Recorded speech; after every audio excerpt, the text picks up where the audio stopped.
दोस्तों, उत्तर प्रदेश के फिरोजाबाद से एक बड़ी खबर है बड़े धोखे की, बड़े फ्रॉड की। जी हां, एक ही शख्स 18 से 19 लोगों से 44 गाड़ियां लेकर फरार हो गया। जी हां, ट्रकों की बात कर रहा हूं। 18 से 19 ऐसे गाड़ी मालिक हैं जिनकी 44 गाड़ियां लेकर एक ही शख्स यूपी का फरार हो गया है और गाड़ियां भी गायब है। कैसे ये कामयाब हुआ इतने लोगों को कन्विंस कराने में कि अपनी गाड़ियां मुझे दे दो, और किस तरीके से ये शख्स फरार हो गया और किस तरीके से ये पकड़ा गया और उसके बाद क्या हुआ, पूरी कहानी बताऊंगा आज की इस खास ग्राउंड रिपोर्ट में एक छोटे से कमर्शियल के बाद। आपकी गाड़ी के लिए भरोसे वाला बीमा सिर्फ और सिर्फ ट्रांसपोर्ट मॉल ऐप पर मिलेगा। ऐप के इंश्योरेंस सेक्शन में जाएं और गाड़ी का बीमा करवाएं। ट्रांसपोर्ट टीवी पर आपका स्वागत है दोस्तों, मैं हूं मनिंदर सिंह और आप देख रहे हैं ग्राउंड रिपोर्ट। एक शख्स है शैलेंद्र यादव, ये इटावा यूपी का रहने वाला है और ये व्यक्ति फिरोजाबाद एरिया में पहुंचता है और कहता है कि मेरे पास बहुत बड़ा कारोबार है, ट्रांसपोर्ट का काम है, मुझे बहुत सारी गाड़ियां चाहिए किराए पर, और 1 या 2 महीने के लिए नहीं बल्कि साल, 2 साल या 3 साल के लिए चाहिए, और अच्छा खासा उसका किराया, भाड़ा, लीज, रेंट कुछ भी कह लीजिए, मंथली बेसिस पे देने के लिए तैयार हूँ। तो उस तरीके से काफ़ी सारे लोग जो हैं वो तैयार हो गए वहाँ पर। ऐसे में किसी ने सबको होता है कि चलिए मैं अपने दोस्त की हेल्प कर देता हूँ, इधर उधर बात फैल गई। तो उसी में एक अवधेश कुमार है, फिरोजाबाद के रहने वाले, जिन्होंने हमसे अभी संपर्क किया और पूरी कहानी बताई है। इनके साथ किसी दोस्त ने संपर्क करा दिया कि ये शैलेंद्र यादव है और इस तरीके से गाड़ियाँ चाहिए और ये अच्छा खासा किराया देने के लिए तैयार है। किराया मैं बताता हूँ आगे चल के कितना। तो अवधेश कुमार के पास कोई गाड़ी है ही नहीं और अवधेश कुमार सिर्फ इसको भाड़े पर देने के लिए, लीज पर देने के लिए नई गाड़ी खरीद लेते हैं। 25 लाख रुपए का लोन लेते हैं। गाड़ी नंबर संख्या आपकी स्क्रीन पर है, 12 चक्का गाड़ी है, 2018 मॉडल, बिल्कुल नई गाड़ी खरीद के इनको किराए पर देने के लिए तैयार हो जाते हैं। इस तरीके से 18 से 19 गाड़ी मालिक तैयार हो गए और कुल 44 गाड़ियां, 44 व्हीकल्स। और ये कोई छोटी मोटी 2, 4, 5, 10 लाख की गाड़ियां नहीं, बल्कि गाड़ियां 25 लाख, 30 लाख, 20 लाख की रेंज में गाड़ियां थी और 44 गाड़ियां इस तरीके से तैयार हो गई। आप सोच रहे होंगे कि ऐसी क्या ऑफर दे दी शैलेंद्र यादव ने कि 6-7 दिन में, 10 दिन में 44 गाड़ियां किराए पर उसने ले ली और लोग फटाफट तैयार भी हो गए देने को। और यहाँ पर यह भी बता दूं कि एक भी गाड़ी का एडवांस रेंट नहीं, कोई सिक्योरिटी नहीं, सिर्फ एक एफिडेविट जरूर लिखा गया है। उसके अलावा कोई गारंटी, कोई सिक्योरिटी, कोई एडवांस रेंट नहीं, सिर्फ ये प्रॉमिस है कि अगले महीने से आपको किराया मिलना शुरू हो जाएगा। किराया कितना है? किराया अवधेश कुमार जी की ये जो गाड़ी है 12 चक्का, आप इसका देख लीजिए कि कितना भाड़ा 1 महीने का बनना चाहिए। इनको जो प्रॉमिस हुआ वो 1,15,000 रुपया प्रति गाड़ी का प्रॉमिस हुआ। जी हाँ, 1,15,000 रुपया। ये व्यक्ति शैलेंद्र यादव इनको किराया देगा महीने का, एज अ लीज रेंट कह लीजिए, और उसके बाद खुद भी कमाएगा। ऐसा तो है नहीं कि पल्ले से डाल के देगा। और यहाँ पर यह भी बताया गया कि 1,15,000 नहीं बल्कि कईयों को 1,50,000, कईयों को 1,90,000 भी शायद प्रॉमिस किया गया। वो गाड़ी थोड़ी बड़ी होगी। अब ये जो लालच था कि 1,15,000 रुपये बिना कुछ करे घर पे बैठे आ जाएगा। गाड़ी की किस्त कितनी होगी? 60,000 की होगी, 70,000 की होगी, फिर भी कुल मिला के 40-45,000 रुपये बच गया। करना कुछ है नहीं, गाड़ी वो लेके चले जाएंगे, ये तो मस्त है। इसी चक्कर से 44 गाड़ियां फटाफट तैयार हो गई। लेकिन जैसे ही वो 44 गाड़ियां तैयार हो गई और वो शख्स लेकर चला गया बिना एक पैसा दिए हुए, ये हैरानी की बात है। उसके बाद ये व्यक्ति एकदम से गायब हो जाता है, गाड़ियां गायब हो जाती हैं। इसके बाद पुलिस को अप्रोच किया जाता है, लेकिन पुलिस के पास तो और बहुत काम है, ऐसे छोटे मोटे काम कहाँ करती है पुलिस। तो ये लोग, जब पुलिस का कोई सपोर्ट नहीं मिली तो खुद ही इसको ढूंढते ढूंढते बिहार में जाकर इस शख्स को पकड़ने में ये लोग कामयाब हो गए।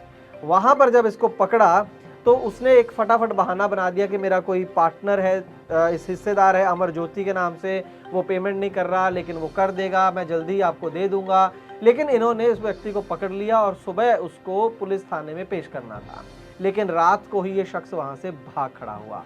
इसके बाद बिहार की पुलिस भी जो है वो कंप्लेंट लिखने से आनाकानी कर रही थी, लेकिन लोकल एमएलए को अप्रोच करा गया। लोकल एमएलए के प्रेशर के बाद वहां पर एफआईआर दर्ज हुई। उसके बाद पुलिस ने कहा कि एफआईआर हमने दर्ज कर ली है, इतना ही बहुत बड़ी चीज़ है, और गाड़ियाँ तुम लोग अपने आप ढूंढो और मिल जाए तो हमें बता देना। इसके बाद अब ये 18 लोग थे, अगर एक आधा व्यक्ति होता तो शायद कुछ ना कर पाता, लेकिन 18-19 लोग थे, फिर रिश्तेदार दोस्त भी होंगे, बच्चे भी होंगे, तो इन सब ने फैल गए पूरे बिहार में, पूरे एरिया में, और ये कुल 22 गाड़ियाँ, 44 में से 22 गाड़ियाँ अगले 2-3 महीने लगे इस पूरी बात को, लेकिन पकड़ने में कामयाब हो गए। जैसे इनको कहीं गाड़ी दिखती थी वो पकड़ कर गाड़ी को पुलिस के हवाले कर देते थे और पूरी जो प्रक्रिया पूरी होने के बाद जो पुलिस थी वो गाड़ी रियल मालिक को हैंडओवर करती रही। इस तरीके से 44 में से 22 गाड़ियां वापस आ गई। कह सकते हैं कि 18-19 अगर गाड़ी मालिक थे तो 9-10 को चलो राहत मिली, लेकिन बाकी गाड़ियों का अभी भी कुछ नहीं मिला और जिन्होंने हमें अप्रोच करा विदेश जी ने, उनकी गाड़ी भी अभी तक नहीं मिली है। ट्रांसपोर्ट मॉल ऐप से गाड़ी का बीमा सस्ता भी और जल्दी भी, तो अभी डाउनलोड करें ट्रांसपोर्ट मॉल ऐप। तो जैसे कि मैंने आपको शुरू में बताया कि 25 लाख रुपए का इस गाड़ी के ऊपर लोन लिया गया था, बिल्कुल नई गाड़ी ली गई थी और 2018 की ये बात है, जुलाई की, और गाड़ी तो पहले दिन ही उसको दे दी बिल्कुल ब्रांड न्यू। तो वो और एक पैसा भी किस्त कहाँ से मुड़नी थी, आज तक वो जो है वो गाड़ी मिली नहीं है। और तो 60 लाख रुपए बन गया, वो जो 25 लाख रुपया बढ़ के 60 लाख रुपए हो गया और डेली लीगल नोटिस कंपनी की तरफ से आ रहे हैं कि आप अपनी किस्तें जमा कराइए। कंपनी भी देखा जाए तो अपनी जगह सही है, 25 लाख रुपए कोई छोटी अमाउंट नहीं है। और ये अभी है कि 25 लाख रुपए दे कहाँ से, तो 60 लाख रुपए बन गया। इनको ये डर है कि कहीं जो इनकी पर्सनल प्रॉपर्टी है उसको कोई जब्त ना कर ले या कोई और बड़ा एक्शन जो है वो फाइनेंस कंपनी ना ले। और अब जो 22 गाड़ियाँ उस टाइम पर मिल गई थी वो तो मिल गई, अब तो इतने देर हो गई है इस बात को भी, 2-3 साल हो गए हैं। अब कहाँ जाके वो 22 गाड़ियों का हाल क्या होगा, अब तक तो उसने यूज़ करके कहाँ वो गाड़ियाँ कबाड़ कर दी होंगी पता नहीं है। तो बहुत ही एक मुसीबत में फंस गए हैं। हमारे पास भी कोई शब्द नहीं है, कोई सलाह इस टाइम सच में नहीं है। सलाह इससे पहले ही एक्चुअल बहुत बार दे चुके, सलाह पहले कई बार ये दे चुके कि जब कभी आपको ऐसी चीज़ ज़िंदगी में मिले जो है तार्किक ना लगे। आप देखिए ना कि 1.25 लाख 1.5 लाख रुपया जो व्यक्ति आपको 1 महीने का गाड़ी का देगा और वो 3 साल के लिए आपसे गाड़ी मांग रहा है। अब 1.5 लाख रुपए के हिसाब से साल का हो गया 18 लाख, 3 साल के लिए मांग रहा है तो 54 लाख 54 लाख बनता है। भाई 54 लाख रुपए आपको क्यों देगा कोई, 2 साल के लिए 36 लाख भी क्यों देगा, वो खुद ही ना गाड़ी खरीद लेगा। जो व्यक्ति जिसके पास 44 गाड़ियों का काम है, जो लाखों रुपया महीने का सिर्फ किराया देने के लिए तैयार है, 44 गाड़ियों का 1.5 लाख के हिसाब से अगर एवरेज लगा लें तो महीने का आप देखिए लगभग 60-65 लाख रुपए तो किराया बन गया उस गाड़ियों का। अगर वो व्यक्ति के पास इतने पैसे को किराया दे सकता है महीने का 60 लाख के करीब, तो गाड़ियां नहीं खरीद सकता खुद, हर महीने 3-4 गाड़ियां कैश पे खरीदता रहे वो, कि आपको देने की बजाय, किसी गाड़ी मालिक को देने की बजाय खुद खरीद ले वो। तो ये दिमाग नहीं क्या लगाना चाहिए था गाड़ी मालिकों को उस समय पर।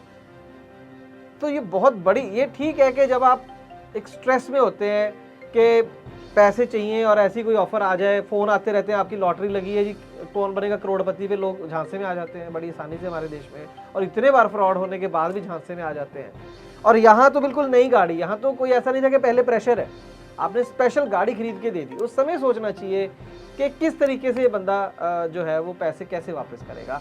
खैर हो जाती हैं गलतियाँ, पर इस केस में अभी ये बहुत बड़ा एक झटका देश के लिए है। यहाँ से यही है कि जो और लोग हैं वो ऐसे झांसों में ना फंसे। पहले भी कुछ दिन पहले हमने एक रिपोर्ट करी है, उसके अंदर भी बहुत ज़्यादा ऐसी सेम कहानी थी और उसके अंदर भी रेते का कारोबार था, शायद राजस्थान की कहानी थी, और वहाँ पर भी बहुत ज़्यादा ऐसे पैसों का लालच दिया गया, गाड़ियाँ लेके बंदा गायब हो गया।